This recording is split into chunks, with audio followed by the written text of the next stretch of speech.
ഭയങ്കര നിർബന്ധം കാരണം ഞാൻ അവിടുത്തെ വ്യാഴാഴ്ചകളിലുള്ള തേഴ്സ്ഡേ പ്രയർ ഗ്യാതറിങ്സിന് പോകാൻ തുടങ്ങി. അവിടെ ആൾക്കാരുടെ ഒരു ഫെലോഷിപ്പും അവിടെ വരുന്ന ആൾക്കാരുടെ ഒരു സന്തോഷമൊക്കെ കാണുമ്പോൾ നമ്മൾ ഓട്ടോമാറ്റിക്കായിട്ട് പിന്നെ അതുമായിട്ട് അറ്റാച്ച്ഡ് ആവും. എന്താണ് ക്ലോസ്നെസ് ഇൻ ക്രൈസ്റ്റ് എന്നൊക്കെ പറയില്ലേ, അതൊക്കെ അവിടെ ആദ്യമായിട്ടൊരു ഫെലോഷിപ്പ്, ഒരു സ്നേഹം. ആ ഒരു സമയത്ത് പല ആൾക്കാരിൽ നിന്നായിട്ട് ഞാനിങ്ങനെ കേട്ടു, ഇങ്ങനെ വചനത്തിന് ഭയങ്കര ശക്തിയാണ്, നമ്മളിങ്ങനെ വചനം പറഞ്ഞ് പ്രാർത്ഥിച്ചിട്ടുണ്ടെങ്കിൽ നമ്മുടെ അസുഖങ്ങൾ മാറും, അങ്ങനെ ഇങ്ങനെ ഞാൻ പല വ്യക്തികളിൽ നിന്ന് കേട്ടു. നടക്കുമ്പോൾ പോലും എൻ്റെ ഇങ്ങനെ കാലിനൊക്കെ ഭയങ്കര വെയിറ്റാണ്, എൻ്റെ ഉള്ളിൽ ഭയങ്കര ഹാർട്ടിൽ ഭയങ്കര വെയിറ്റാണ്. അപ്പോൾ നമുക്കിങ്ങനെ മൂവ് ചെയ്യാൻ പോലും പറ്റുന്നില്ല. കാരണം നമുക്ക് എന്താ സംഭവിക്കുന്നതെന്ന് അറിയത്തില്ല, ഇതെങ്ങനെയാണ് ഇത് സംഭവിച്ചതെന്ന് അറിയത്തില്ല. കർത്താവെ, മരുന്നോ ലേപന ഔഷധമല്ല, നിന്റെ വചനം അയച്ച് എന്നെ സുഖപ്പെടുത്തണമേ. നമ്മുടെ ലൈഫിൽ നമ്മൾ ഏറ്റവും പ്രാർത്ഥിച്ചേർന്ന കാര്യം നമുക്ക് കുഞ്ഞുങ്ങൾ വേണമെന്നായിരുന്നു. അത് നമുക്ക് ദൈവം തന്നു. ബൈബിൾ വായിക്കുമ്പോൾ ഞാനിങ്ങനെ ബൈബിൾ എടുത്ത് വായിക്കുമ്പോൾ ഞാൻ എന്തിനെക്കുറിച്ച് ആണോ വിഷമിച്ച് പ്രാർത്ഥിക്കുന്നത് അതിന് ഉത്തരം അപ്പോൾ എനിക്ക് ബൈബിളിൽ നിന്ന് കേട്ടു.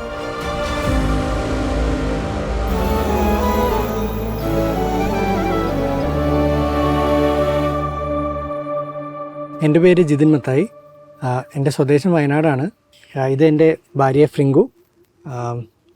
തൃശ്ശൂരാണ് ഫ്രിങ്കുവിൻ്റെ വീട്. ഞങ്ങളുടെ 2 മക്കളാണ്. ഇത് റൂഫസ്, ഇത് എസ്തർ. റൂഫസിന് 5 വയസ്സാവുന്നു, എസ്തറിന് 3 വയസ്സായി. ഞാനൊരു സോഫ്റ്റ്വെയർ എഞ്ചിനീയറാണ്. ഞാൻ ഇപാം സിസ്റ്റംസ് എന്ന് പറഞ്ഞൊരു കമ്പനിയിലാണ് വർക്ക് ചെയ്യണത്. എൻ്റെ ഭാര്യയും ഒരു സോഫ്റ്റ്വെയർ എഞ്ചിനീയറാണ്. അവളൊരു ജനറൽ ഇലക്ട്രിക് എന്ന് പറഞ്ഞ കമ്പനിയിൽ വർക്ക് ചെയ്യണു. ഞങ്ങൾ ഇപ്പോൾ താമസിക്കുന്നത് കാക്കനാടാണ്. ഞാൻ ജീസസ് യൂത്ത് പ്രൊഫഷണൽ മിനിസ്ട്രിയിൽ സജീവമായിട്ട് പ്രവർത്തിക്കുന്നുണ്ട്. ഇപ്പോഴത്തെ ജീസസ് യൂത്ത് പ്രൊഫഷണൽ കേരള ടീമിൻ്റെ കോർഡിനേറ്ററാണ്. 2025 മുതൽ ഞാൻ ടീമിൻ്റെ ഭാഗമാണ്. ഈ ടേമിലാണ് ഞാൻ കോർഡിനേറ്ററായത്.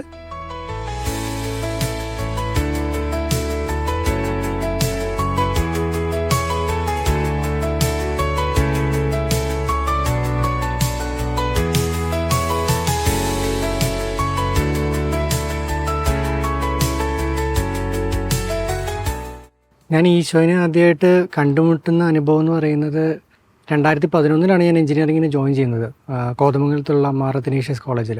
അവിടെ ജീസസ് യൂത്ത് ഗ്രൂപ്പുകളൊക്കെ വളരെ ആക്റ്റീവായിരുന്നെങ്കിലും ഞാൻ ജീസസ് യൂത്തിലൊന്നും പോയിട്ടുണ്ടായിരുന്നില്ല. ഞാൻ സൺഡേസിൽ കുർബാനകൾക്ക് പോകും, അല്ലെങ്കിൽ ഇട ദിവസങ്ങളിൽ കുർബാനയ്ക്ക് പോകും. പക്ഷേ എനിക്കൊരു കർത്താവുമായിട്ടൊരു പേഴ്സണൽ ബന്ധമൊന്നും ഉണ്ടായിരുന്നില്ല.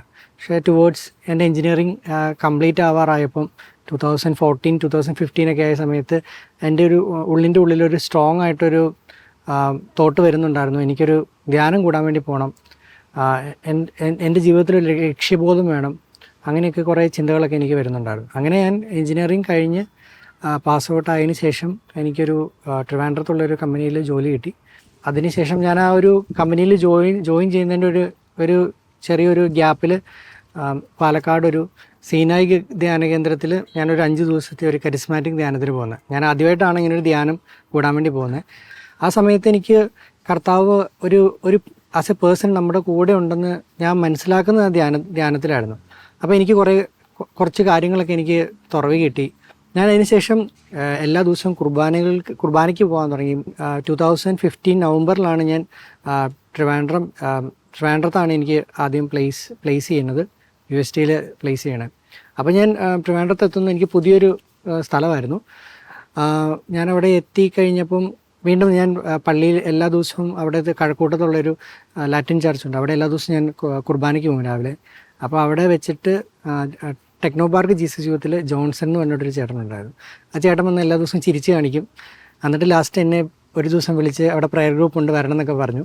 അപ്പോൾ ഞാൻ ആദ്യമൊന്നും പോയില്ല, കാരണം എനിക്കങ്ങനെ പ്രയർ ഗ്രൂപ്പിനൊക്കെ പോയി കഴിഞ്ഞാൽ പ്രത്യേകിച്ച് കാര്യമുണ്ടോ എന്നൊക്കെ ചിന്തകളായിരുന്നു. അപ്പോൾ ഞാനങ്ങനെ പോയില്ല. പിന്നീട് അവിടെ ഒരു റിട്രീറ്റ് വന്നു. ആ റിട്രീറ്റിന് പോയി. അതിനുശേഷം ഞാൻ ഭയങ്കര നിർബന്ധം കാരണം ഞാൻ അവിടുത്തെ വ്യാഴാഴ്ചകളിലുള്ള തേഴ്സ്ഡേ പ്രയർ ഗ്യാതറിങ്സിന് പോകാൻ തുടങ്ങി. അപ്പോൾ എനിക്ക് അവിടുത്തെ പ്രയർ ഗ്യാതറിങ്സിന് പോയപ്പോൾ കിട്ടിയൊരു അനുഭവം എന്ന് വെച്ച് കഴിഞ്ഞാൽ, അവിടെ പ്രയർ ഗ്യാതറിങ്സിൽ യൂഷ്വലി ഒരു ആക്ഷൻ സോങ് ഉണ്ടാവും, ഒരു പ്രൈസ് ആൻഡ് വർഷിപ്പ് ഉണ്ടാവും, പിന്നെ എന്തെങ്കിലും ഒരു ഷെയറിങ് ഒരു 40 മിനിറ്റ്സ് 50 മിനിറ്റ്സ്. അതിൻ്റെ ഇടയ്ക്ക് അവിടെ ആൾക്കാരുടെ ഒരു ഫെലോഷിപ്പും അവിടെ വരുന്ന ആൾക്കാരുടെ ഒരു സന്തോഷമൊക്കെ കാണുമ്പോൾ നമ്മൾ ഓട്ടോമാറ്റിക്കായിട്ട് പിന്നെ അതുമായിട്ട് അറ്റാച്ച്ഡ് ആവും. പക്ഷെ അവിടെ വന്നിരിക്കുന്ന ആൾക്കാരെല്ലാം നമ്മൾ പെട്ടെന്ന് കമ്പനിയാക്കും. അങ്ങനെ ഒരു ഭയങ്കര ഒരു ക്ലോസ്നെസ് ഫീൽ ചെയ്യും. എന്താണ് ക്ലോസ്നെസ് ഇൻ ക്രൈസ്റ്റ് എന്നൊക്കെ പറയില്ലേ, അതൊക്കെ അവിടെ ആദ്യമായിട്ടൊരു ഫെലോഷിപ്പ്, ഒരു സ്നേഹം, കർത്താവിൽ നമ്മളോട് ചേർന്ന് നിൽക്കുന്ന സഹോദരങ്ങളാവുന്നൊരു സ്നേഹമൊക്കെ ഫീൽ ചെയ്യുന്നത് അങ്ങനെയാണ്. ഞാൻ വന്നപ്പോൾ തന്നെ ഞാൻ ഒരു കുറച്ച് ക്രിട്ടിക്കലായിട്ടുള്ള പ്രൊജക്റ്റിലേക്കാണ് എന്നെ അസൈൻ ചെയ്തത്. അപ്പോൾ എനിക്ക് വരുന്ന ടാസ്കുകളൊക്കെയാണ് എനിക്ക് ചെയ്യാൻ പറ്റുന്നതിന് കഴിഞ്ഞും കുറച്ച് എനിക്ക് കുറേ പ്രഷർ വരുന്നുണ്ടായിരുന്നു. ഞാൻ പ്രയർ ഗ്രൂപ്പിന് പോകുമ്പം ഞാനൊരു എങ്ങനെ ചെയ്യണം എന്ന് ഓർത്തിട്ടായിരിക്കും ഞാൻ പോകുന്നത്. പക്ഷേ ഞാൻ പ്രയർ ഗ്രൂപ്പിന് പോയിട്ട് ചിലപ്പോൾ ഒരു ആക്ഷൻ സോങ് ഒക്കെ കളിച്ച് അല്ലെങ്കിൽ ഞാൻ അവിടുത്തെ പ്രൈസ് ആൻഡ് വർഷിപ്പ് കഴിച്ച് വരുമ്പോൾ എനിക്കൊരു ബ്ലെസ്സിങ്സ് ഒരു ഗ്രേസ് ഫീൽ ചെയ്യാറുണ്ട്. തിരിച്ചു വരുമ്പോൾ ചിലപ്പോൾ ഞാൻ ചെയ്യാൻ ഉദ്ദേശിക്കുന്ന ആ കാര്യം വളരെ സിമ്പിളായിട്ട് ചെയ്തു തീരുക, അല്ലെങ്കിൽ ചിലപ്പം അതല്ല വേറെ രീതിയിലേക്ക് മാറിപ്പോവുക. അങ്ങനെ ഒരു കാര്യം അതെനിക്ക് ഭയങ്കരമായിട്ട് ഇങ്ങനെ കണക്ട് ചെയ്യാൻ തുടങ്ങി.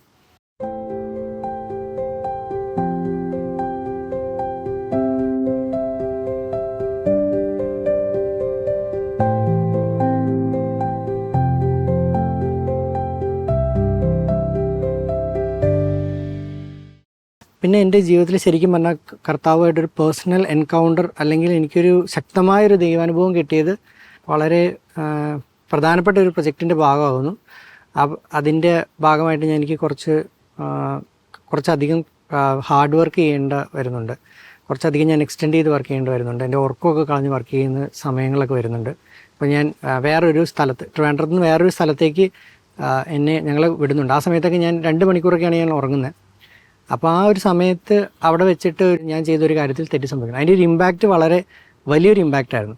വളരെ വലിയൊരു ഇമ്പാക്റ്റ് എന്ന് പറയുമ്പോൾ അത് ഇപ്പോൾ നമ്മൾ ഫോർ എക്സാമ്പിൾ ഇപ്പോൾ നമുക്ക് ചിന്തിക്കാൻ പറ്റുന്ന ഒരു സംസ്ഥാനമായിട്ട് ബന്ധപ്പെട്ടതാണെങ്കിൽ അതിൻ്റെ മുഖ്യമന്ത്രി വരെ ഇൻവോൾവ് ചെയ്യുന്ന, അല്ലെങ്കിൽ അവിടുത്തെ ചീഫ് ജസ്റ്റിസ് അല്ലെങ്കിൽ അവിടുത്തെ ഒരു ഹൈക്കോടതിൻ്റെ ചീഫ് ജസ്റ്റിസ് വരെ ഇൻവോൾവ് ചെയ്യുന്ന രീതിയിലുള്ള ഒരു കാര്യം അത്രയ്ക്കും ഒരു കാര്യമാണ് അവിടെ സംഭവിച്ചത്.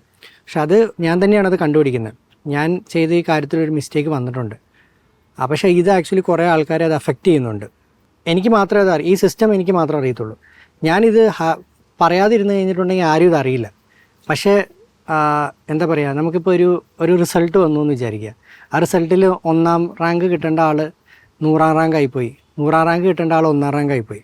അപ്പോൾ എനിക്ക് ഈ സത്യം അറിയാം, എനിക്ക് മാത്രമേ ഇത് അറിയത്തുള്ളൂ.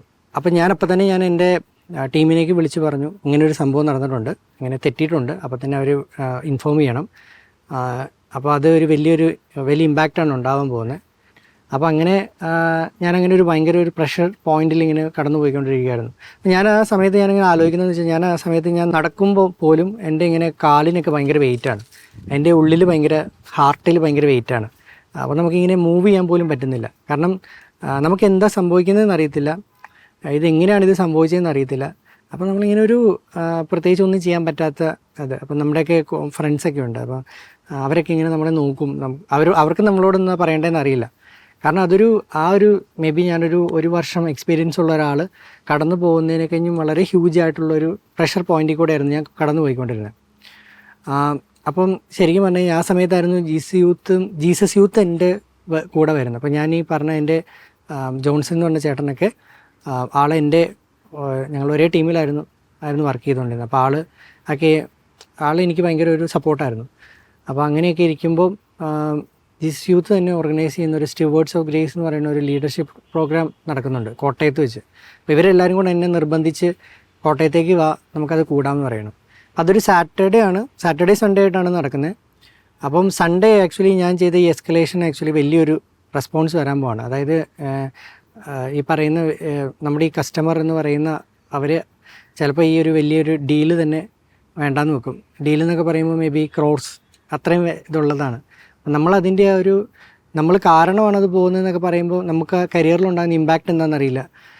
മേ ബി ഒരു 22-കാരൻ 23-കാരനൊക്കെ സങ്കല്പിക്കാൻ പറ്റാവുന്നതിലും അപ്പുറം ഒരു പ്രഷറാണ് വരുന്നത്. അപ്പോൾ ഞാൻ ആ പ്രോഗ്രാമിലേക്ക് ചെല്ലുമ്പോൾ ഞാൻ ഭയങ്കര തകർന്ന ഹൃദയത്തോടാണ് പോകുന്നത്. അപ്പോൾ നമുക്കിങ്ങനെ തകർന്ന ഹൃദയങ്ങൾക്ക് കർത്താവ് സമീപസ്ഥനാണെന്ന് പറയുന്ന പോലെ ആ സമയത്തൊക്കെ ഞാൻ രാത്രി കാലങ്ങളിൽ ബൈബിൾ വായിക്കുമായിരുന്നു ഭയങ്കരമായിട്ട്. ബൈബിൾ വായിക്കുമ്പോൾ ഞാനിങ്ങനെ ബൈബിൾ എടുത്ത് വായിക്കുമ്പോൾ ഞാൻ എന്തിനെക്കുറിച്ച് ആണോ വിഷമിച്ച് പ്രാർത്ഥിക്കുന്നത് അതിന് ഉത്തരം അപ്പോൾ എനിക്ക് ബൈബിളിൽ നിന്ന് കിട്ടും. ഞാൻ തുറക്കും, എനിക്ക് കിട്ടുന്ന വചനം എന്നെ അപ്പോൾ എനിക്ക് ഭയങ്കര ആശ്വാസം കിട്ടും.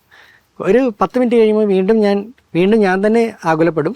വീണ്ടും ഞാൻ ബൈബിൾ തുറന്നപ്പോൾ എനിക്ക് ആശ്വാസം കിട്ടും. അപ്പോൾ എൻ്റെ അടുത്ത് ഭയങ്കര പേഴ്സണലായിട്ട് കർത്താവ് സംസാരിക്കാൻ ഇങ്ങനെ തുടങ്ങി. ഞാൻ ഈ സ്റ്റുവേർഡ്സ് ഓഫ് ഗ്രേസിൽ എത്തി കഴിഞ്ഞപ്പം ആദ്യത്തെ ഒരു സെഷൻ തന്നെ ഇൻറ്റഗ്രിറ്റി എന്ന് പറയുന്ന ഒരു സെഷനായിരുന്നു. എൻ്റെ ജീവിതത്തിൽ ഞാൻ അങ്ങനെ ഒരു സെഷൻ കേട്ടിട്ടില്ല. GC യൂത്തിൻ്റെ പല പ്രോഗ്രാമുകളും നടന്നിട്ടുണ്ടെങ്കിലും അങ്ങനെ ഇൻറ്റഗ്രിറ്റി എന്ന് പറഞ്ഞൊരു സെഷൻ വെച്ചിട്ടൊരു പ്രോഗ്രാം നടന്നതായിട്ട് എനിക്ക് ഓർക്കുന്നില്ല. അപ്പോൾ ഇൻറ്റഗ്രിറ്റി എന്ന് പറഞ്ഞ സെഷൻ പറയുമ്പോൾ അതിലൂടെ കടന്നു കേട്ട് ആ 1 മണിക്കൂർ ഞാനിങ്ങനെ കടന്നു പോകുമ്പോൾ കർത്താവ് എന്നെ അവിടെ കൊണ്ടുവന്ന് എനിക്ക് വേണ്ടി ഒരു കാര്യം ഈ ചേട്ടനിലൂടെ പറയുന്ന പോലെ എനിക്ക് ഫീൽ ചെയ്തു. നീ അവിടെ സത്യസന്ധമായി നിന്നത് എനിക്ക് സാക്ഷ്യമാണെന്ന് എന്ന് പറഞ്ഞു. അപ്പോൾ അതിനുശേഷം അന്ന് രാത്രി എനിക്ക് തിരിച്ച് ട്രിവാൻഡ്രത്ത് എത്തണം. പിറ്റേ ദിവസം അവിടെ കസ്റ്റമർ സൈഡിലൊരു വളരെ പ്രധാനപ്പെട്ട മീറ്റിംഗ് നടക്കുന്നുണ്ട്. അപ്പോൾ എൻ്റെ ലീഡും എൻ്റെ ആർക്കിടെക്റ്റും ഒക്കെ അങ്ങോട്ട് പോയിട്ടുണ്ട്. അപ്പോൾ അവരായിട്ട് സംസാരിക്കാൻ വേണ്ടി പോയിട്ടുണ്ട്, ഇത് എന്താ ചെയ്യാൻ പറ്റുന്നതെന്ന് അറിയാൻ വേണ്ടി. ഞാനിങ്ങനെ തിരിച്ച് തന്നെ റെയിൽവേ സ്റ്റേഷനിലേക്ക് ഒരു 2-3 പേര്, നമ്മുടെ ട്രിവാൻഡ്രത്ത് ഡൊമിനിക് അച്ഛനുണ്ടായിരുന്നു, പിന്നെ അവരുടെ കൂടെയുള്ള 2 ബ്രദേഴ്സ് ഉണ്ടായിരുന്നു. അപ്പോൾ ഞങ്ങൾ ആ ഒരു വണ്ടിയിലാണ് ഞങ്ങൾ പോകുന്നത്. അപ്പോൾ ഞാനിങ്ങനെ അവരോട് ഷെയർ ചെയ്തു, ഇങ്ങനെ നാളെ എനിക്ക് വളരെ പ്രധാനപ്പെട്ട ദിവസമാണ്, നിങ്ങൾ എനിക്ക് വേണ്ടി പ്രാർത്ഥിക്കണം എന്ന് പറഞ്ഞു. അപ്പോൾ അവരെല്ലാവരും കൂടെ വണ്ടിയിലിരുന്ന് സ്തുതിക്കാൻ തുടങ്ങി, ഭയങ്കരമായിട്ട് സ്തുതിക്കാൻ തുടങ്ങി. അപ്പോഴത്തേക്ക് അവരിങ്ങനെ പറഞ്ഞു, ആ കസ്റ്റമറിൻ്റെ മേൽ പരിശുദ്ധാത്മാവ് എഴുന്നള്ളി വരട്ടെ, അവരുടെ ഹൃദയങ്ങളെ തൊടട്ടെ, അവരുടെ ബുദ്ധിയിൽ ഞാനും നിറയട്ടെ. അപ്പോൾ ഞാൻ അങ്ങനെ ഒരാൾ പ്രാർത്ഥിക്കുന്നതൊക്കെ ആദ്യമായിട്ട് കേൾക്കണം. അപ്പോൾ ഞാൻ അവരുടെ കൂടെ ഞാൻ സ്തുതിച്ചു. അപ്പോൾ എനിക്ക് ഭയങ്കര സമാധാനം ഉണ്ടായി. അപ്പോൾ ഇങ്ങനെ എൻ്റെ അടുത്ത് ഇങ്ങനെ പറഞ്ഞു, രാത്രിയിൽ ബൈബിള് ഈശോയുടെ വചനം വായിക്കുന്നതൊക്കെ അവരിങ്ങനെ പറഞ്ഞു. അവരിങ്ങനെ അവർക്കിങ്ങനെ ഒരു കർത്താവ് കാണിച്ചു കൊടുത്തു. അപ്പോൾ എനിക്ക് ഭയങ്കര സന്തോഷമായി, കർത്താവ് ഇത് കാണുന്നുണ്ടല്ലോ. പക്ഷേ എഗെയിൻ നമ്മൾ മാനുഷികമായിട്ടുള്ള ആളായതുകൊണ്ട് വീണ്ടും എൻ്റെ ഉള്ളിൽ ആകുലത ഇങ്ങനെ നിറഞ്ഞുകൊണ്ടിരിക്കുകയാണ്. പിറ്റേ ദിവസം രാവിലെ ഇങ്ങനെ നടക്കുകയാണ്. അപ്പോൾ ഞാനിങ്ങനെ ഒത്തിരി കൊന്തകൾ ചെല്ലും, ഒത്തിരി ബൈബിൾ വായിക്കും. ആ സമയത്തേക്ക് ഞാൻ ഒത്തിരി വചനത്തോട് ഭയങ്കരമായിട്ട് അടുത്തായിരുന്നു. അപ്പോൾ ഞാൻ പിറ്റേ ദിവസം ചെന്നു. പിറ്റേ ദിവസം ഞാനവിടെ ഓഫീസിൽ, എനിക്ക് സൺഡേ ഞാൻ ഓഫീസിൽ പോയി. കാരണം ഈ മീറ്റിങ്ങുമായിട്ട് ബന്ധപ്പെട്ട് അവർ കുറേ ഡോക്യുമെൻറ്റ്സ് എൻ്റെ അടുത്ത് അയച്ചു തരാൻ പറയുന്നുണ്ട്. അപ്പോൾ ഞാനതെടുത്ത് അയച്ചു കൊടുക്കുന്നുണ്ട്. അപ്പോൾ എന്താ സംഭവിച്ചതെന്ന് വെച്ച് കഴിഞ്ഞിട്ടുണ്ടെങ്കിൽ, മീറ്റിംഗ് കഴിഞ്ഞു, അത് കഴിഞ്ഞിട്ട് അതിൻ്റെ ഔട്ട്പുട്ടൊന്നും കിട്ടുന്നൊന്നുമില്ല. അപ്പോൾ വീണ്ടും ഞാൻ അന്നത്തെ ദിവസം ഞാൻ അവരോട് വിളിച്ചിട്ട് അവരാരും ഫോൺ കണക്റ്റ് ആയില്ല, കാരണം അവർ തിരിച്ചിങ്ങോട്ടുള്ള ഫ്ലൈറ്റിലൊക്കെ ആയിരുന്നു. ഞാൻ വീണ്ടും തിരിച്ച് ബൈബിൾ തുറന്നു നോക്കി. ബൈബിൾ തുറന്നപ്പോൾ എനിക്ക് കിട്ടിയത് സങ്കീർത്തനം 150 കർത്താവിനെ വിളിച്ച് അപേക്ഷിക്കുക, സന്തോഷം ആഹ്ലാദിക്കുക എന്ന് പറയുന്ന ഒരു സങ്കീർത്തനം 150. അതുവരെ എനിക്ക് ആശ്വാസത്തിൻ്റെ വചനങ്ങളായിരുന്നു കിട്ടിയിരുന്നത്. അതായത് നിന്നെ ഞാൻ ചിറകുകളുടെ കീഴിൽ താങ്ങും. പക്ഷെ ഇപ്പോൾ എനിക്കിങ്ങനെ സന്തോഷിച്ച് ആഹ്ലാദിക്കുക എന്നൊക്കെ പറഞ്ഞുള്ള വചനം കിട്ടും. അപ്പോൾ എനിക്ക് ഓർത്തു, ഇത്രയും നേരം ഒരു കണക്ഷൻ ഉണ്ടായിരുന്നു, ഇപ്പോൾ എന്താ കണക്ഷൻ പോയെന്ന് എനിക്ക്. ഞാൻ പിറ്റേ ദിവസം ഓഫീസിൽ വീണ്ടും ഞാൻ ഭയങ്കര ടെൻഷൻ അടിച്ചിട്ടാണ് ഞാൻ ഓഫീസിൽ ചെല്ലുന്നത്. അപ്പോൾ ഞാൻ ലീഡ് വന്നപ്പോൾ ഞാൻ അപ്പോൾ തന്നെ ചോദിച്ചു, എന്താ സംഭവിച്ചത് ഇന്നലെ, ഇതിൻ്റെ എന്താ ഔട്ട്കം എന്തായിരുന്നു കസ്റ്റമർ പറഞ്ഞതെന്ന് ചോദിച്ചു. അപ്പോൾ ഇവരും എല്ലാവരും ഭയങ്കര ടെൻഷൻ അടിച്ചിട്ടാണ് ഇവിടെ നിന്ന് ഒരു വലിയൊരു ലീഡർഷിപ്പ് ഗ്രൂപ്പ് അങ്ങോട്ട് ചെല്ലുന്നത്. പക്ഷെ അവിടെ ചെന്ന് കഴിഞ്ഞപ്പം കസ്റ്റമർ ശരിക്കും അതൊരു പ്രശ്നമല്ലാത്ത രീതിയിലാണ് പ്രസൻറ്റ് ചെയ്തത്. അവർക്കതൊരു എന്താ സംഭവിച്ചതെന്ന് അവർക്ക് മനസ്സിലാവുന്നില്ല. അത് മാത്രമല്ല, നമ്മൾ ചെയ്ത ഒരു പ്രൊജക്റ്റിനെ കഴിഞ്ഞും വലിയൊരു കൂടുതൽ പ്രൊജക്ട്സ് നമുക്ക് ഉടനെ ചെയ്യണം എന്നാണ് അവർ പറഞ്ഞത്. അപ്പോൾ ഇവർ ശരിക്കും ഭയങ്കര സർപ്രൈസ്ഡ് ആയി പോയെന്ന് പറഞ്ഞു. അപ്പോൾ അത് ശരിക്കും എനിക്കൊരു വലിയൊരു സാക്ഷ്യമായിരുന്നു അത്. കാരണം എന്താണെന്ന് വെച്ച് കഴിഞ്ഞിട്ടുണ്ടെങ്കിൽ, ഞാൻ പറയുന്ന ഈ കസ്റ്റമർ എന്ന് പറയുന്നത് വളരെ പരുക്കനായിട്ടുള്ള ആൾക്കാരാണ്. വേറെ സ്ഥലത്തുള്ള വേറെ ലാംഗ്വേജ്, വേറെ രാജ്യത്തുള്ള ആൾക്കാരാണ്. അവർ ശരിക്കും പറഞ്ഞാൽ ഇങ്ങനെയുള്ള കാര്യങ്ങളൊന്നും സമ്മതിക്കില്ല. ചിലപ്പം ഈ പറയുന്ന എൻ്റെ കമ്പനീനെ തന്നെ മൊത്തത്തിൽ ബ്ലാക്ക് ലിസ്റ്റ് ചെയ്യും. പക്ഷേ അവിടെ സംഭവിച്ചതെന്ന് വെച്ച് കഴിഞ്ഞിട്ടുണ്ടെങ്കിൽ, ഇപ്പോൾ തന്നത് ഈ 200 കോടിയുടെ പ്രൊജക്റ്റ് ആണെങ്കിൽ ഇപ്പോൾ അവർ തിരിച്ച് ഓഫർ ചെയ്യുന്നത് 2000 കോടിയുടെ പ്രൊജക്റ്റ് തരാനാണ്. അപ്പോൾ നമ്മളെ ദൈവം തൊടുമ്പം നമ്മളായിരിക്കുന്ന സ്ഥലങ്ങളിലും ദൈവം ഭയങ്കരമായിട്ട് അനുഗ്രഹിക്കും. അപ്പോൾ എനിക്കത് ഭയങ്കര എനിക്ക് എൻ്റെ ജീവിതത്തിൽ വിശ്വാസം ശക്തമായിട്ട് ഊട്ടി ഉറപ്പിച്ച ഒരു അനുഭവമായിരുന്നു അത്. നമ്മളായിരിക്കുന്ന സ്ഥലങ്ങളും കൂടെ ദൈവം അനുഗ്രഹിക്കും, നമ്മളെ തിരഞ്ഞെടുത്തിരിക്കുക എന്നുള്ളൊരു ഇതാണ്. അപ്പോൾ ഞാനൊരു 1.5 വർഷം മാത്രം എക്സ്പീരിയൻസ് ഉള്ള അതിനുശേഷം 1 കൊല്ലത്തിനുള്ളിൽ തന്നെ ഞാൻ അവിടുത്തെ എന്നെ കർത്താവ് ഇങ്ങനെ ജോലി മേഖലയിൽ ഇങ്ങനെ എടുത്ത് ഉയർത്തിക്കൊണ്ട് പോയി അവിടെ ഞാൻ ഇനി ഒരു വർഷത്തിനുള്ളിൽ മേ ബി ഞാനൊരു 2-2.5 വർഷത്തിനുള്ളിൽ തന്നെ എനിക്കൊരു 10 പേരുടെ ഒരു വലിയ ടീം വന്നു. IT മേഖലയിൽ ജോലി ചെയ്യുന്ന ആൾക്കാർക്ക് അറിയാം, ഒരു മിനിമം ഒരു 8 വർഷമൊക്കെ ആകുമ്പോഴാണ് നമ്മളൊരു ടെക്നിക്കൽ ലീഡാവുന്നത്. അപ്പോൾ എനിക്കൊരു 2.5 വർഷം ആകുമ്പോൾ തന്നെ എൻ്റെ ഒരു കീഴിലൊരു 10 പേര് ഉള്ളൊരു ടീം ഒക്കെ ഫോം ചെയ്ത് ആ ടീമിനെ മെൻറ്റർ ചെയ്യാനൊക്കെ ആയിട്ട് ആ രീതിയിലേക്ക് കർത്താവിനെ ഉയർത്തി എന്നുള്ളതാണ്. ഞാനവിടെ കർത്താവിനോട് ഞാൻ ഒരു വിശ്വസ്തത കാണിക്കും. ഞാനവിടെ ഒരിക്കലും നുണ പറയില്ല, കർത്താവിനോട് ചേർന്ന് നിൽക്കും. സത്യം എന്ത് തന്നെ ആയാലും, എൻ്റെ തല പോയാലും കുഴപ്പമില്ല, ഞാൻ സത്യം പറയുമെന്ന് പറഞ്ഞ് നിന്ന ആ ഒരു അനുഭവത്തിലൂടെ കടന്നു പോയപ്പം കർത്താവ് എന്നെ സ്പിരിച്വലി, പ്രൊഫഷണലി, എല്ലാ തലത്തിലും, ഭൗതികമായും ആത്മീയമായും എല്ലാ തലത്തിലും കർത്താവ് എന്നെ എടുത്തുയർത്തുകയും അനുഗ്രഹിക്കുകയും ചെയ്തു. അതൊരു വലിയൊരു എൻ്റെ ജീവിതത്തിൽ ഇപ്പോഴും എനിക്ക് ഒരു വലിയൊരു ഏറ്റവും വിശ്വാസത്തിന് ഏറ്റവും ശക്തമായ ഒരു അടിത്തറ തന്നൊരു അനുഭവമാണ്.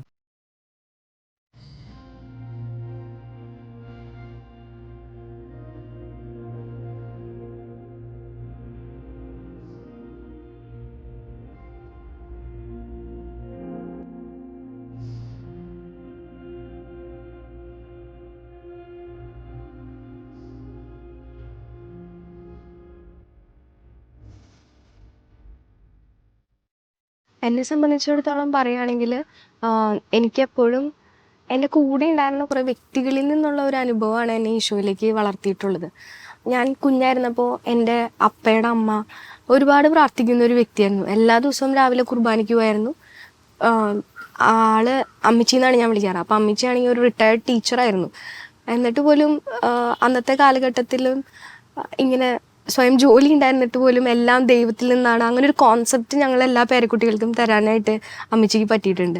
എല്ലാ ദിവസവും രാവിലെ കുർബാനയ്ക്ക് പോയിരുന്നു. പിന്നെ ഒത്തിരി നേരം ഈ 3 മണിയൊക്കെ ആകുമ്പോൾ ഇരുന്ന് പ്രാർത്ഥിക്കുന്നത് ഞാൻ കണ്ടിട്ടുണ്ട്. വൈകുന്നേരം ആണെങ്കിലും ഭയങ്കര കാര്യമായിട്ട് മുട്ടുമ്പോൾ നിന്ന് കരഞ്ഞുകൊണ്ട് കുടുംബ പ്രാർത്ഥന ചെല്ലുന്നത് കണ്ടിട്ടുണ്ട്. അങ്ങനെ ഞാൻ കുഞ്ഞുനാൾ മുതൽ ഞാൻ ഇങ്ങനെ കാണുന്നുണ്ട്. പിന്നെ എൻ്റെ അമ്മ, എൻ്റെ അപ്പ, അവരെ സംബന്ധിച്ച് അവർ രണ്ടുപേരും എംപ്ലോയിഡ് ആയിരുന്നു. അപ്പോൾ എൻ്റെ വീട് കൊടകരയാണ്, അവർ ജോലി ചെയ്ത് തരുന്നത് എറണാകുളത്താണ്. ഡെയിലി അവർ 6:45 രാവിലെ ജോലിക്ക് പോകും, വൈകുന്നേരം ഒരു 8 മണിയാകുമ്പോഴേ തിരിച്ചു വരുള്ളൂ. അപ്പോൾ അത്രയും സമയം എൻ്റെ വീട്ടിൽ ഞാനും എൻ്റെ അനിയത്തിയും മാത്രമേ ഉള്ളൂ. ഞങ്ങളെ വീട്ടുകാര്യങ്ങളിൽ സഹായിക്കാനായിട്ടൊരു മെയ്ഡുണ്ട്. പക്ഷെ അന്നത്തെ ഒരു അവസ്ഥ എന്ന് പറയുന്നത്, അന്ന് നമ്മുടെ ആരുടെയും മൊബൈൽ ഫോണില്ല, കുട്ടികളായിട്ട് കമ്മ്യൂണിക്കേറ്റ് ചെയ്യാനായിട്ടൊരു മാർഗ്ഗം ഉണ്ടായിരുന്നില്ല. അപ്പോൾ എൻ്റെ അമ്മ ജോലിക്ക് ഇറങ്ങണേക്കാളും മുന്നേ പ്രാർത്ഥിച്ചിട്ട് ഇങ്ങനെ പോകുന്നത് ഞാൻ കണ്ടിട്ടുണ്ട്. ഞാൻ എൻ്റെ കുഞ്ഞുങ്ങളെ ഈശോയ്ക്കും മാതാവിനെ ഏൽപ്പിച്ചിട്ട് പോവുകയാണ്. അന്ന് വെച്ചാൽ ഈശോയുടെ ഒരു മാതാവിൻ്റെ ഒക്കെ ഒരു പ്രൊട്ടക്ഷൻ ചോദിച്ചിട്ട് പോണത്. വേറെ ഒന്നും നമുക്ക് അവിടെ ചെയ്യാനില്ല, ജോലിക്ക് പോയേ പറ്റൂ, കുഞ്ഞുങ്ങളാണെങ്കിൽ ഇവിടെയാണ്, അങ്ങനെ ഒരു അവസ്ഥ. പിന്നെ എൻ്റെ അപ്പയാണെങ്കിലും ഇടയ്ക്കിടയ്ക്ക് ഇങ്ങനെ പ്രാർത്ഥിക്കുന്നത് ഞാൻ കണ്ടു വളർന്ന ഒരു രീതിയാണ്. ഭക്ഷണം കഴിക്കുന്നതിന് മുമ്പ്, എവിടെയെങ്കിലും യാത്ര പോകുന്നതിന് മുമ്പ്, അങ്ങനെ ഞാൻ കണ്ടിട്ടുണ്ട്. പിന്നെ ഞാൻ പഠിച്ചു വളർന്നതൊക്കെ ഒരു സിസ്റ്റർമാരുടെ സ്കൂളിലായിരുന്നു. പിന്നെ പള്ളിയായിട്ട് സൺഡേ കാറ്റസിസത്തിന് അങ്ങനത്തെ കാര്യങ്ങളൊക്കെ ഞാൻ പോയിരുന്നു. അപ്പോഴും ഒത്തിരി നല്ല ഫ്രണ്ട്ഷിപ്സൊക്കെ എനിക്ക് അവിടെ നിന്ന് കിട്ടിയിട്ടുണ്ട്.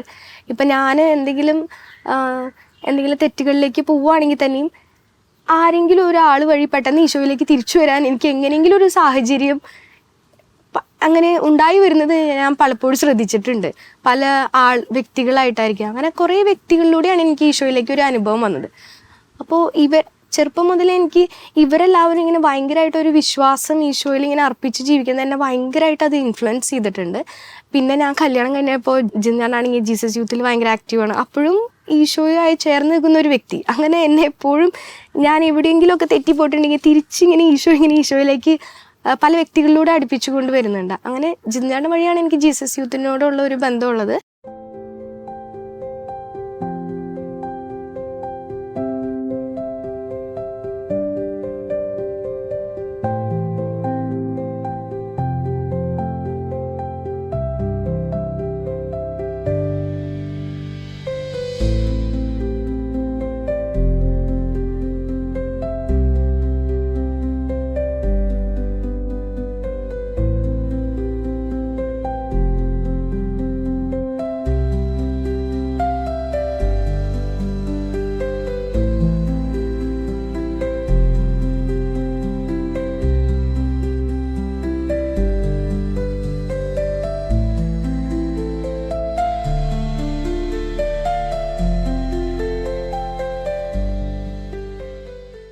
പിന്നെ എനിക്ക് എൻ്റെ ജീവിതത്തിലുണ്ടായ ഏറ്റവും വലിയ ദൈവാനുഭവം എന്ന് പറയുന്നത്, ഞാനൊരു +1 +2 എൻജിനീയറിങ് സ്റ്റാർട്ടിങ്ങൊക്കെ ആയിരുന്നപ്പോൾ എനിക്ക് ഇങ്ങനെ ശക്തമായ വയറുവേദന ഇടയ്ക്കിടയ്ക്ക് വരുമായിരുന്നു. അപ്പോൾ ആദ്യമൊന്നും ഞാനത് കാര്യമാക്കിയില്ല, എനിക്ക് തോന്നേണ്ടതായിരിക്കും എന്ന് വിചാരിച്ച് ഞാൻ അങ്ങനെ വിട്ടു.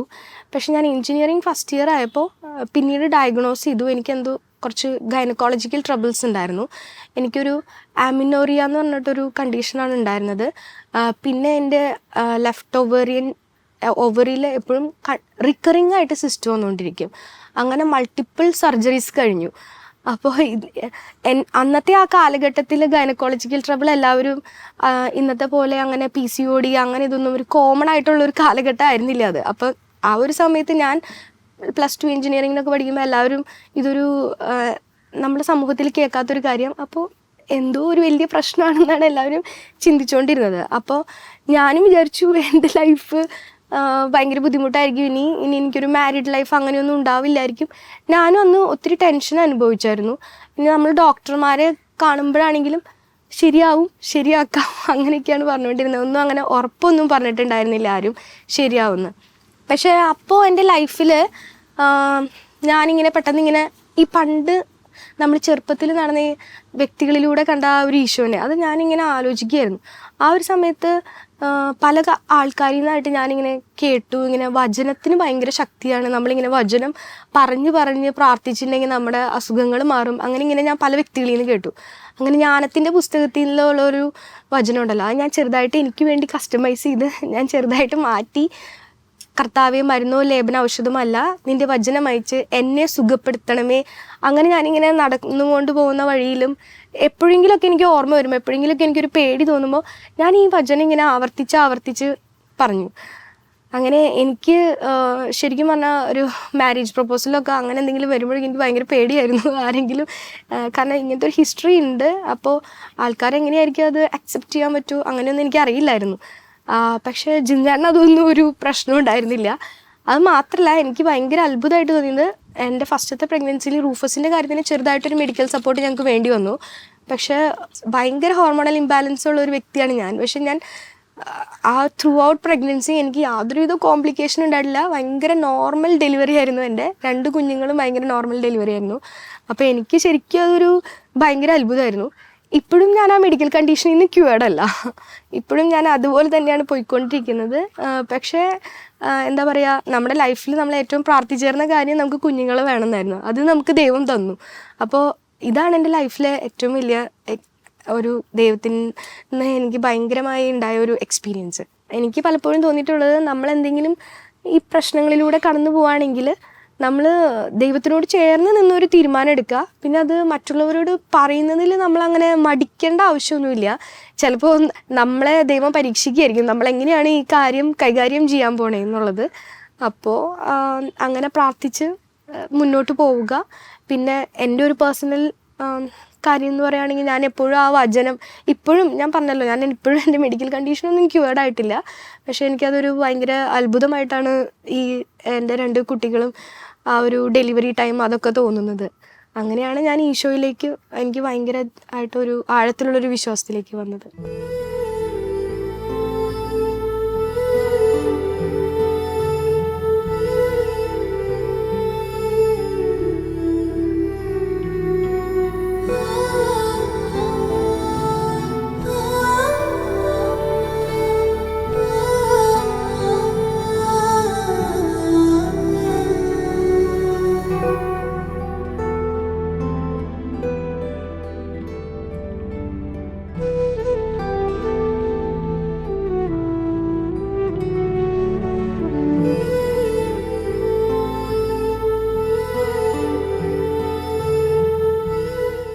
ഞങ്ങളുടെ ജീവിതത്തെ നയിക്കുന്ന ഒരു വചനം എന്ന് പറയുന്നത് മത്തായി 6:33 നീ എൻ്റെ രാജ്യവും നീതിയും അന്വേഷിക്കുക, ബാക്കിയുള്ളതെല്ലാം അതിനോട് കൂട്ടിച്ചേർക്കപ്പെടുന്ന ഒരു വചനം.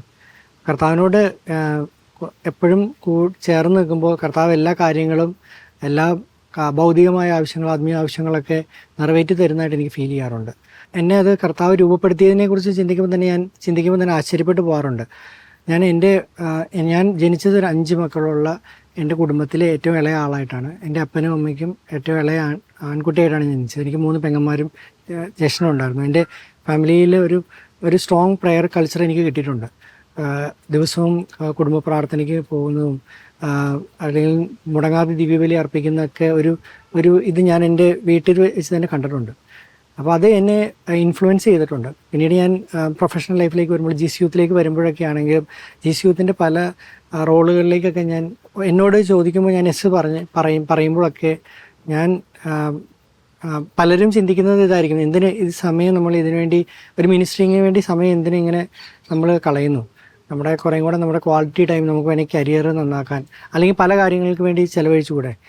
പക്ഷെ ഞാൻ മനസ്സിലാക്കിയ ഒരു കാര്യം എന്ന് പറഞ്ഞാൽ, കർത്താവിന് കൂടുതൽ നമ്മൾ സമയം കൊടുക്കുമ്പോൾ, കർത്താവിന് വേണ്ടി നമ്മൾ സ്നേഹത്തിൻ്റെ പുറത്ത് ഓടുമ്പോൾ, കർത്താവ് നമ്മുടെ ജീവിതത്തിലെ എല്ലാ കാര്യങ്ങളും ഭയങ്കരമായിട്ട് അനുഗ്രഹിക്കുന്ന പോലെ ഫീൽ ചെയ്യാറുണ്ട്.